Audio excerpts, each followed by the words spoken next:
Hello and welcome to Gaffy's Grinds. My name is Mr. Gaffy. I'm a junior cycle science teacher trying to help you understand some concepts in junior science just a little bit better. Today's video is going to be on separating techniques. It's part of our particles chapter, and we are going to be looking at the separating technique evaporation. Oh, sorry, I apologize. There should be an A after B there, so evaporation. Okay, just a few tips for using these videos. Quick reminders: if you've got your phone near you, you need to turn it silent, put it in a different room, and close any other tabs that you have open on your computer. And the reason for this is if you get distracted, you're not going to learn as much. And most importantly, I'm going to give you things to do, tasks and questions to do in this video. It's really important that if I ask you to do questions, that you actually do them. Otherwise, you're not going to learn. You're not going to learn as much. So we'll get cracking on the video now.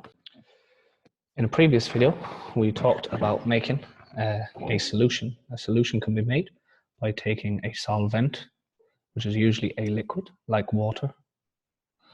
So water, which is a solvent, and mixing with it a solute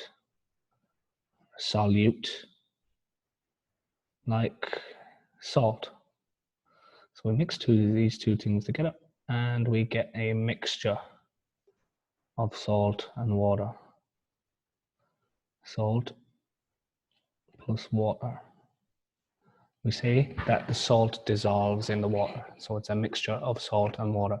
Now this is no longer a pure substance because in this substance, this was pure water. It just contained water particles. And this was a pure substance. The salt only contained salt particles. But when we mix them together, we make a mixture of things, which is basically where you've got different substances which are together, but they are not chemically combined to each other. The atoms are not stuck together. So we've now got different types of particles in here. We've got salt particles and we've got water particles, which means this is not a pure substance. Now, in a previous example, on a previous video, we looked at our first separating technique, which was filtration. And we said we could use filtration to separate an insoluble substance, so something like salt and water. So could separate salt and water because the sand and water, sand and water, because if we look closely at the filter paper, we know it's got little holes in it. And we know that the water particles here, shown with the small dots, can fit through, but the sand particles are in grains of atoms, which are much bigger, and they cannot fit through. Okay, so they are too big to fit through, so they get trapped inside the filter paper.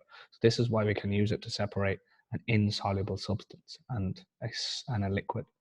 But salt, because salt dissolves, when it dissolves, the particles in the solid break up and they form individual salt particles, which I'm showing in blue here. And as you can see, these salt particles are much smaller than the sand particles were. And they are small enough to fit through these holes. So they can also fit through the holes. So if we try to use filtration to separate salt and water, it would not work because the salt can pass through the filter paper. So what can we do? Well, these things that I'm showing you here, these are called crystals. So this here is a crystal. It's a blue solid and they are quite big. So this dish has quite large crystals. This dish has the same substance, blue substance, but the crystals are a little bit smaller. We call these crystals. Crystals. Okay. Now, crystals are formed when a soluble substance, which is dissolved in a solvent, is left out in a dish, and the solvent evaporates away. Okay. So that's how these crystals are formed. So I'm going to quickly talk you through that process. So we have a beaker, and in the beaker we put some water, which is a solvent, and we are going to mix it with a substance called copper sulfate. And this is a blue substance. It's blue. Copper sulfate. We'll mix it with the water and it dissolves. And we've seen dissolving before. Okay. Dissolving. Okay, so what we make is what do we call this mixture now? What type of mixture is this? So on 3, say what we have there. So when we mix copper sulfate and water and it dissolves, what do we have? What type of a mixture do we have? Say it on 3. 1, 2, 3. I'm hoping that you said we have a solution. We have a solution of copper sulfate,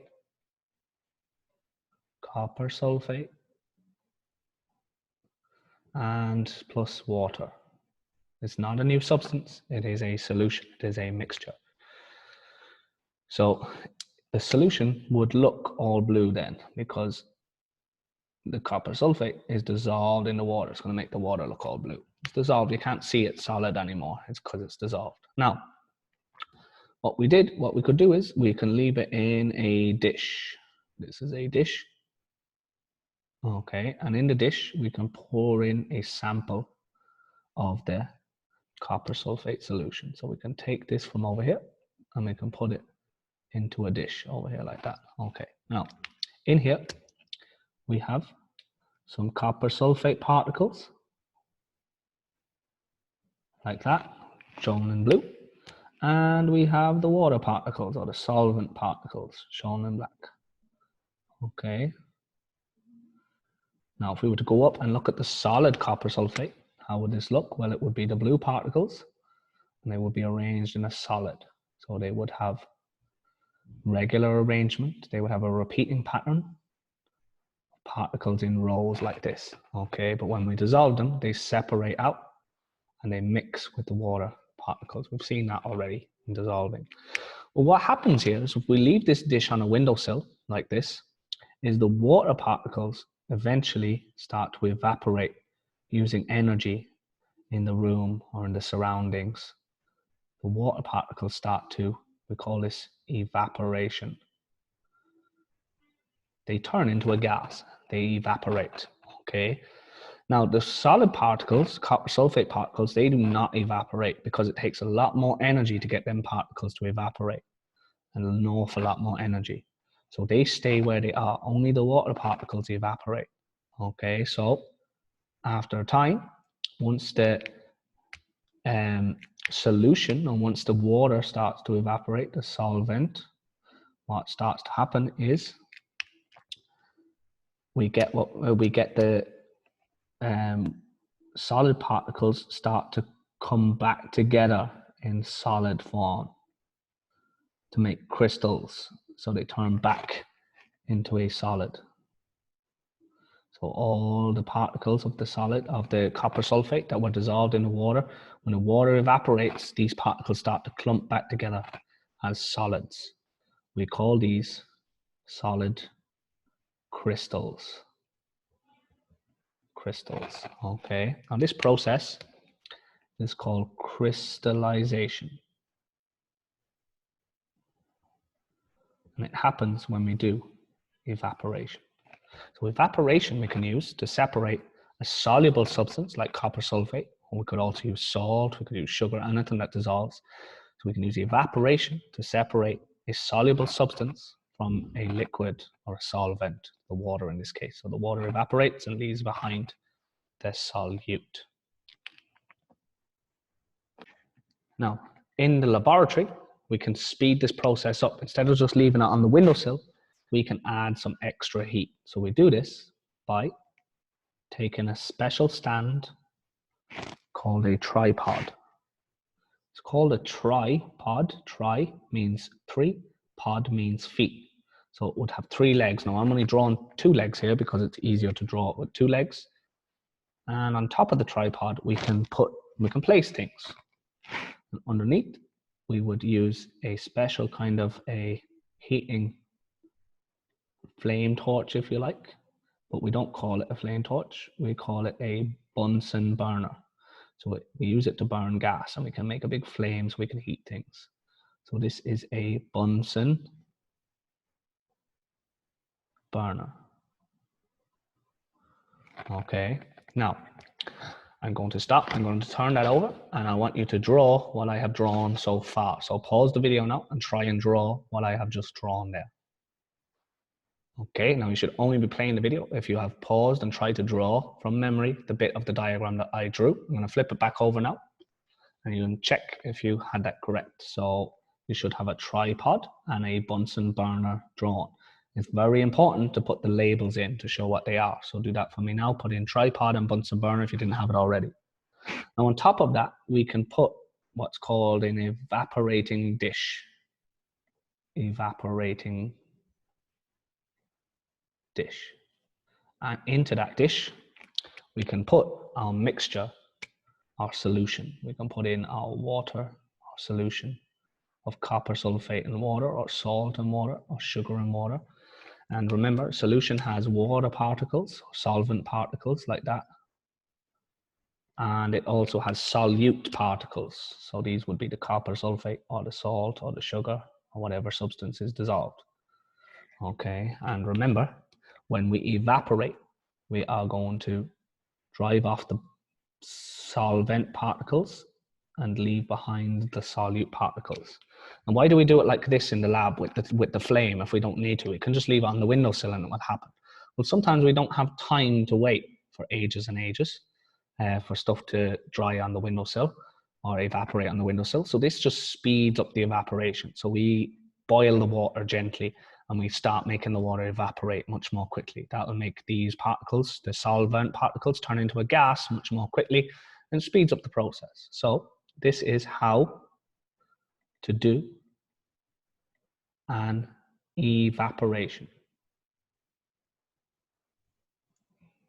Okay, now you've already drawn part of this diagram. What I'm going to do is I'm going to flip it over. I'm going to get to pause the video now and try and finish off the diagram for me. Okay, so pause the video now. Okay, and you should only be watching the video again if you've paused the diagram and tried to draw the rest of it and label it. Okay, this is what it should look like. Check to see that you have it right and that you've got the title on and that everything is labeled with a pencil ideally. Okay, and correct it if it's right, fix anything that's not correct.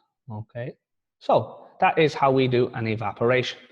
So it's time to do some practice questions now. So okay, these are the practice questions. Okay, there are 5 of them. 1, 2, 3, 4, 5. Oh, there's 6 questions. Okay, so as usual, I want you to pause the video and try and do the questions. It's really important that you try and practice these questions by yourself. Otherwise, you're not going to learn as much. So pause the video now. Try and answer all the questions as best you can. Okay, you should only be listening to me now if you have tried to do all of them questions. Number 127 here might be a little bit difficult. I'm just hoping that you were able to write a sentence using those 4 words and explain your answer. If you weren't and you didn't know what you had to do there, you had to write a sentence to explain how evaporation can separate a mixture, and you had to get these 4 words into your answer: solute, solvent, particles, and evaporates. Check your answer to 127 now, and if you didn't use them 4 words, pause the video and try and fix it. Okay, all right. So again, you should be listening now. If you have done that properly, number 127, you have used them 4 words in your answer. That will make your answer nice, good quality. And as usual, when watching these videos, you should always try and answer the questions in full sentences. It makes the quality of your answer much better. Okay, the answers are coming up now. All right, so 123, why is it an example of a mixture? And the salt and the water, it's a mixture because it has different substances which are together, but they're not chemically combined. That's what a mixture is.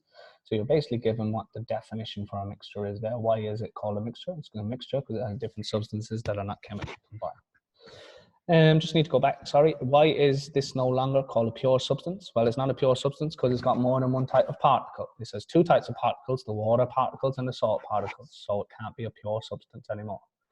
Why can they not use filtration to separate the salt from the water? Well, they cannot use filtration because the dissolved salt particles can fit through the filter paper. Therefore, they cannot be separated. All right, so the salt particles are small enough to fit through the filter paper. 126. The student uses evaporation to separate the mixture. What equipment should they use? Okay, apologies here. I have made a mistake here. I'm just going to try and fix this. Just bear with me for a second. Okay, sorry about that. Welcome back. Okay, so the question was, the student uses evaporation to separate the mixture. What equipment should they use? The correct answer here should be they should use an evaporating dish, a tripod, and a Bunsen burner. So all the things that are in the diagram that you drew over here. Okay, so they should use an evaporating dish, is this dish on top, the tripod, which is the stand to put the dish on, and then the Bunsen burner to heat it up. Number 127, evaporation separates the mixture because the solvent particles evaporate and leave behind the solute particles. Okay, so number 127, how does evaporation separate the mixture? So you had to use these words. So how does evaporation separate the mixture? This was my answer. Evaporation separates the mixture because the solvent particles evaporate and leave behind the solute particles. So I've used the word solvent, I've used the word particles, and I've used the word evaporate, and I've used the word solute. So I've used all the words and I have a sentence that makes good sense. Last one, a student dissolved 40 grams of salt in 150 grams of water. They then evaporate the solution. What mass of salt can be collected? Explain your answer. Well, you could collect all of the salt, 40 grams. 40 grams of salt can be collected. Why can all of it be collected? Well, none of it evaporates. None of the salt evaporates, all of the water will. So the water evaporates and all of the salt is left behind. Now, in reality, chances are some of that salt is going to get stuck to the evaporating dish, and you're probably not going to get every gram of it, but it is all there. None of it has evaporated. So in theory, you could get all of the salt back. All right, well done. That's the end of the video on evaporation. And I hope you did well on the questions and you've corrected them and you've fixed any mistakes that you had. That's really important. Pause the video and fix any mistakes that you had. Don't just forget about it and move on. And well done. I'll see you in the next video.